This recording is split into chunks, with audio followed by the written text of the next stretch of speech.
Kasi hindi man po nangangahulugan na pag-ika-abogado o pag-ika-ekonomista kung ano-ano. You can be a good leader.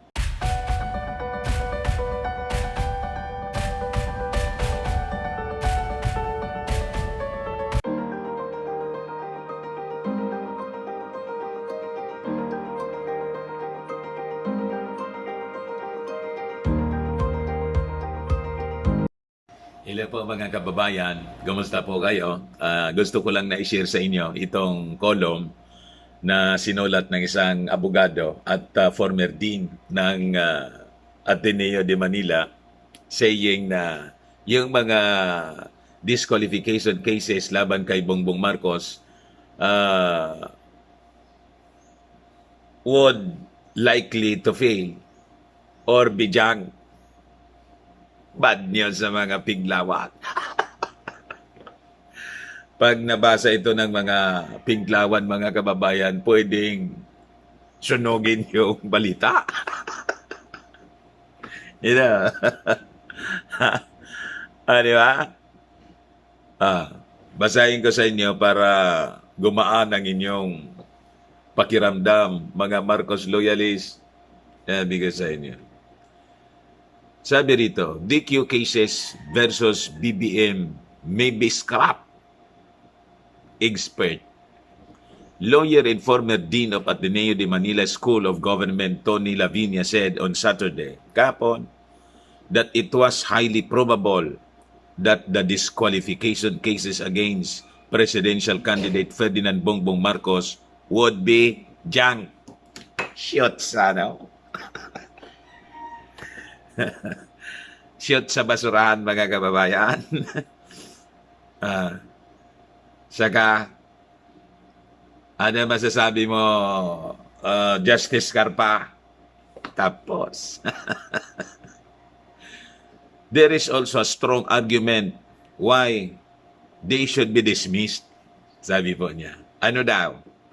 The ultimate one is a political question, sabi niya. Especially a leading candidate, you should not disqualify a leading candidate that seems to have the support of many people. Because you are depriving the people of their choice. That is political law 101. Ano, Karpa? At mga Piglawan? That certain things should be decided by the people and not by the courts, sabi po ni Lavinia in an interview. Lavinia said that this political doctrine is being discussed in law schools in relation to disqualification cases in national elections. I teach constitutional law, political law, and election law. When I teach this, I always tell my students, when you look at the disqualification cases, you look at the law of course and the jurisprudence. Lavinia believes that the Commission on Elections in the Supreme Court would most likely let the people decide on the matter through their votes. Ito po yung reason ko bakit walang tigil sila po sa propaganda, trying to influence the commissioners of the Commission on Election to decide on their favor. Hindi mangyayari yun. Diba? Pag nangyari yun, magwawala ang mga mamamayang Filipino. Di ba? Kasi mismo na yung COMELEC ang hindi sumunod sa constitutional law, sa constitutional law, sa political law. Di ba? Ayun na ba? I teach constitutional law, political law, and election law. Sabi po na Lavinia. And that is political law 101. Courts are not to decide on this. It will be the Filipino people. Malinaw mga Pinglawan? Sabi niya, I'm inclined to think that most likely Bongbong Marcos will prevail in the disqualification cases because more than anything, the political question doctrine, yon ang mangingibabaw. The court cannot decide this. It should be the people that should decide this.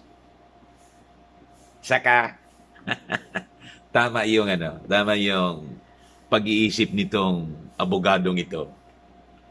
And former dean ng Ateneo de Manila. Kung isipin po ninyo, Ateneo de Manila, dilawan po yan. Sinasabi ko sa inyo. Despite na dilawan yung pinanggalingan niyang eskwelahan, ang sinasabi niya rito, favoring Bongbong Marcos. Kasi yun naman talaga po ang nasa batas na pinipilipit nitong mga pinklawan, mga kababayan, in relation to the candidacy of Bongbong Marcos kasi sila po sworn enemy ng mga Marcoses, never again. Wala na silang tinitingnang tama o batas. Kahit labag sa batas, basta never again sila. Ganyan katindi ito mga taong ito. Another legal argument, sabi dito mga kababayan, for Marcos is that he met all the qualifications of a presidential candidate is stated in the Constitution. Ano daw? Ano daw ito? The disqualifications for president, or the qualification for president are laid down in the Constitution. And it's very simple, sabi po ni Lavinia. A voter, botante ba si Bongbong Marcos? Botante siyempre. A citizen? Libre a citizen. A natural-born citizen. 40 years old can read and write. Ito yung sinasabi ko sa inyo. Very simple po ang inilagay na qualification sa pagkapangulo. Di ba? And the, idea, the reason for this, ng mga framers ng ating konstitusyon, nidiniscuss ito sa amin noong ako nasa college pa to give every Filipino equal footing to lead the country. Yan pa. Lahat ng botanteng kwalifikado, pwede silang tumakbo. And it's the Filipino people to decide kung sino ang dapat na leader nila. Kasi hindi man po nangangahulugan na pag ika-abogado o pag ika-ekonomista kung ano-ano, you can be a good leader. Napakaraming hindi nakapagtapos. Di ba? Na naging leader ng mundo. Tingnan ninyo yung history. Not only in politics or in government, pati sa mga pribadong companies. You see, may mga tao kasing matataas pinag-aralan, walang leadership skills. Passive, yung kanya lang, walang pagmamahal na masasabi natin na pagmamahal sa kapwa. Pero yung qualification naman po ni Bongbong Marcos would be more than enough. Sobra-sobra pa dito sa qualification na nakasaad sa ating konstitusyon. Di ba? He is the most experienced and qualified. Tingnan mo ninyo. Iyo compare Lumi and Guang kung sino yung mas na. Di ba? Kitang-kita.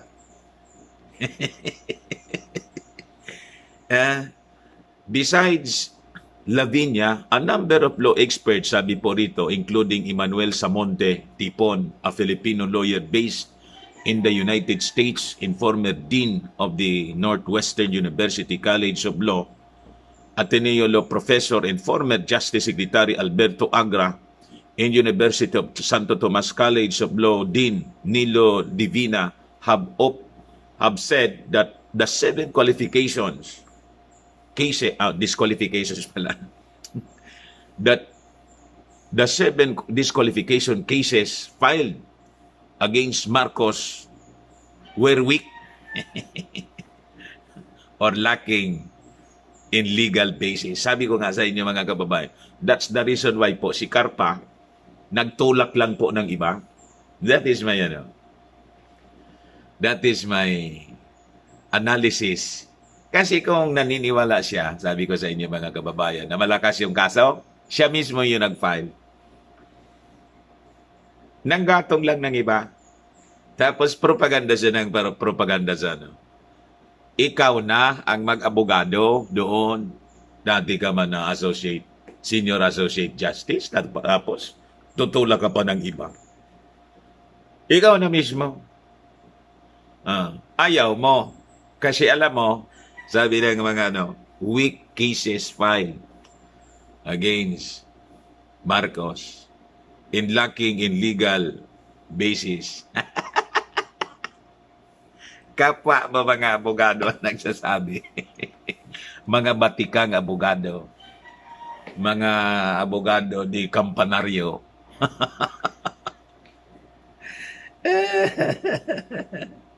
Ito mga dilawang abogado. Ay, wala. Parang kabayong. Anyway, motivated na kanilang hatred sa mga Marcoses. Hindi man motivated to seek for the truth. Kaya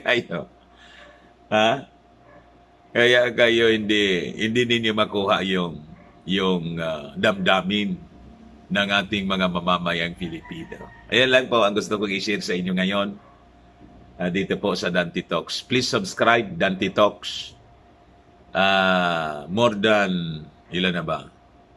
35,000 na yata.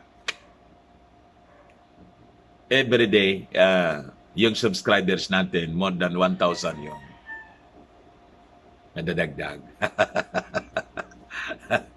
And I think 3.7 million na yung nakakapanood sa ating mga videos dito sa ating channel, Dante Talks. Ako po si Dante Maravillas. God bless po. Bye-bye.